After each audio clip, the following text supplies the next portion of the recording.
Bon les filles, c'est bon, je suis dans ma voiture, je vais bientôt démarrer. J'ai passé une petite soirée avec Dania, ça m'a fait du bien. On n'a pas trop snappé parce qu'on a beaucoup discuté et tout. Et vous savez, elle m'a appris un truc. En fait, en gros, elle a fait un TikTok où c'était elle et moi en train de rire. Et elle a mis en gros, nous quand on critique la vie des gens alors que notre vie est merdique. Alors que les filles, en fait, elle m'a appris à faire un truc, à m'en foutre et à tout prendre second degré parce que moi, dans ma tête, je m'étais dit, mais non, en plus, c'est faux, on critique jamais les. Enfin, je sais pas mon délire, moi, de m'asseoir avec une copine et de critiquer la vie des gens. Ma vie est complètement catastrophique, donc j'ai pas que ça à faire de critiquer la vie des gens. Pour moi, tout le monde est mieux que moi. Donc, et en fait, elle m'a montré. Elle m'a montré ce que c'est le second degré. Genre, on s'en fout. Personne va retenir. Oh là là, Soukaina parle des gens. C'est juste un TikTok, c'est marrant. Genre, chill, prends les choses à la légère. Et bah, du coup, maintenant, moi, je vais essayer de prendre les choses plus à la légère. C'est vrai, genre, on s'en fout. Genre, pourquoi tout le temps. Vous comprenez ce que je veux dire ou pas? Genre, les gens, ils savent qu'on. Enfin, vous comprenez ou pas? Bref. Donc, T'as quelqu'un dans voilà, c'est bien aussi de prendre un peu les choses en second degré et tout. Et voilà. Et c'est tout. Et j'ai fait un TikTok aussi. Un TikTok marrant, je vais vous le poster. Je veux que je sois dans le mal, mais non, ça marchera pas. Ça marchera pas, frérot. C'est comme ça, j'ai trop confiance en moi. Je me trouve trop BG. En chair et en love, frérot. C'est comme ça. Le rebeu le plus BG de TikTok, c'est moi.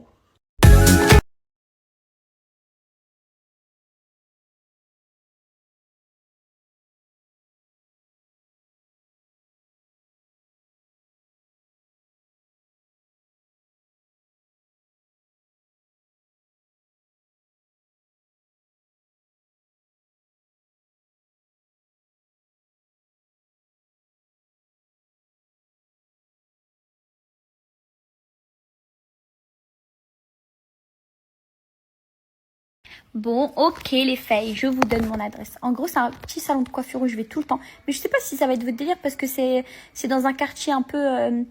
bah, c'est pas genre par exemple le centre-ville de Marrakech ou quoi. En fait, c'est dans un quartier populaire qui s'appelle Douar Koudia. Et la dame là-bas, elle est trop gentille. Et vous voulez que je vous dise la vérité, ces brushings, en réalité, ils sont à 2 euros. Hein. Ils sont même à 2 euros.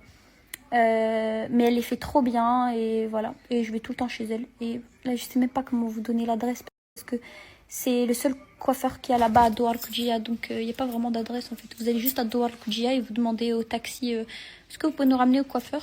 Et voilà. Et c'est quoi? Et ces brochings ils sont à 2 euros les filles. Voici Trini. Je retourne dans mon application bancaire les filles. J'ai revu 58 euros le brushing. Non, mais c'est une catastrophe. Mais après, je sais que c'est pas partout en France comme ça. Je sais qu'il y a des salons de coiffure en France où c'est 10 euros, 20 euros. Mais quand même, ça n'a rien à voir avec le Maroc. Après, attention, hein, parce que Marrakech, vraiment, c'est une ville, genre, il y a de tout. Il y a de tout. Ça veut dire que pour les très riches, eh ben, il y a des gros salons de coiffure où, pareil, vous payez pareil. Et il y a des petits salons de coiffure comme ça, comme je vous ai partagé, où vous payez 3 euros. 4 euros, 2 euros, vous donnez ce que vous voulez, mais le vrai prix là-bas c'est 2 euros.